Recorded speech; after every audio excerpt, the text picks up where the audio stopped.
Yan, what's up dribblers at mga shooters, kamusta? Kamusta po kayo? May bagong tatlong PBA team ayon nga po kay Commissioner Willie Marcial na nakikipag-usap matapos nga pong hindi matuloy ang pagpenta ng terapirma sa Star Horse Shipping Lines. At isa pa din si Japet Aguilar sa pinakamahusay naman lalaro sa PBA at ang kanyang kakamping si Scottie Thompson, panibagong milestone sa kanyang PBA career. Tara, sama-sama po nating pag-usapan talakayan yan sa bidyong ito matapos po kung maglambing ng isang like, share, comment down below and don't forget to subscribe and hit that notification bell button para lagi po tayong updated sa ating pong mga video at lahat po ng ating shoutout nasa dulong bahagi po ng pityong ito. Kinumpirma nga po ni PBA Commissioner Willie Marcial nitong Webes na hindi na matutuloy ang pagpenta ng prangkisa ng terapirma jeep sa Star Horse Shipping Lines, pero agad din pong inihayag ni Commissioner Willie Marcial na nakikipag-usap na ang liga sa tatlo pang interesadong pumili ng prangkisa sa PBA. Sinabi nga po ni Commissioner Willie Marcial na ang pagpenta ng prangkisa ng terapirma na una na nga pong inihayag last February, pero hindi nga po ito natuloy matapos mabigo ang mga opisyal ng Star Horse Shipping Lines na makapag-comply sa mga kailangan ng liga. Karamihan nga daw po dyan sa aspetong pinansyal sa kanilang deal. Narito po si PBA Commissioner Willie Marcial sa ulat ni Chair Ramos sa spin.ph. Hindi sila nakapag-comply on some requirements, especially doon sa financial side ng deal.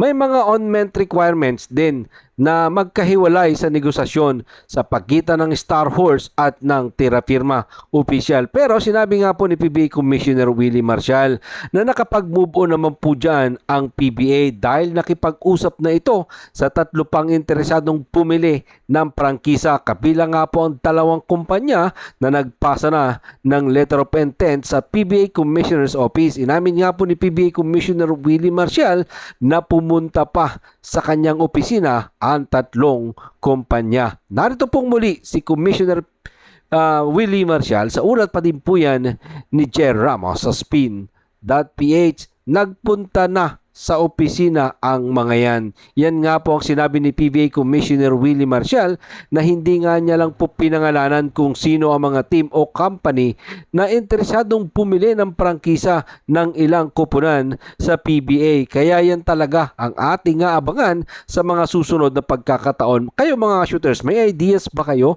kung sino-sino ang mga kupunang yan? Ako, although may idea ako, pero syempre mahirap sabihin natin kung sino yung ating idea, baka kasi mapaso tayo sa bantang huli. Kaya comment down below. Ito naman, pag-usapan natin ang Barangay Ginebra San Miguel bigman na si Japet Aguilar. Nagpakita nga po ng mahusay na opensiba sa panalo ng Barangay Ginebra San Miguel sa una nilang laro ngayong All Filipino Cup matapos siyang magpuhos ng kanyang 30 points, 7 rebound at 4 na block. Isa itong highlight sa kanyang PBA career kasi ang 30-point output ni Japet Aguilar ay pangatlo niya ngayon pong season 49 at pangsyam sa kanyang PBA career. Isang magandang performance para siya tanghaling best player of the game. Mamaya masusukat mo niyan tikas at lakas ni Japet Aguilar dahil katapat niya ang kanyang kaibigan, ang 8 times PBA MVP na si Junmar Fajardo. Magandang bakbakan ito for sure mga shooters.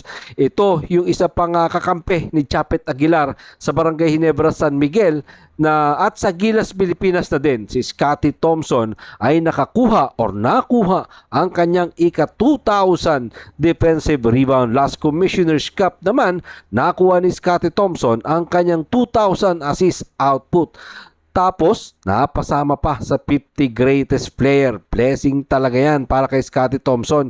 Yan din naman ang kanyang sinabi sa huli niyang naging pahayag. So mamaya, bakbakan ng sister team, Barangay Ginebra San Miguel at San Miguel Piermen dyan sa loob ng Smart Araneta Coliseum. 7:30 p.m. pagkatapos ng bakbakan ng Blackwater Bossing versus Northport Batang Pier na nagpabalik aksyon na din ang kanilang gunner na si Arvin Tolentino sa kanilang huling laro na hindi nga po nakapaglaro yan etong kanilang kader na si Arvin Tolentino. Maraming salamat po sa inyong panonood. Ano man po ang inyong maging opinion, diyan na lang po natin yan pag-usapan sa comment section. Ingat and God bless everyone. Adjourn, pero katulad ng ating pong nakagawian, bago po natin tapusin ang ating video, shoutout po kina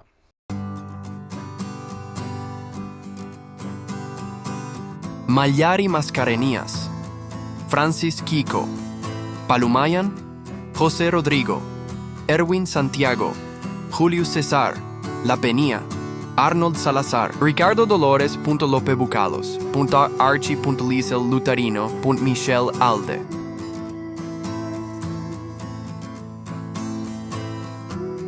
Rodelio Arandia, Nestor Villaflores, Nestor Almodal, Lady Water, Richard de la Vega.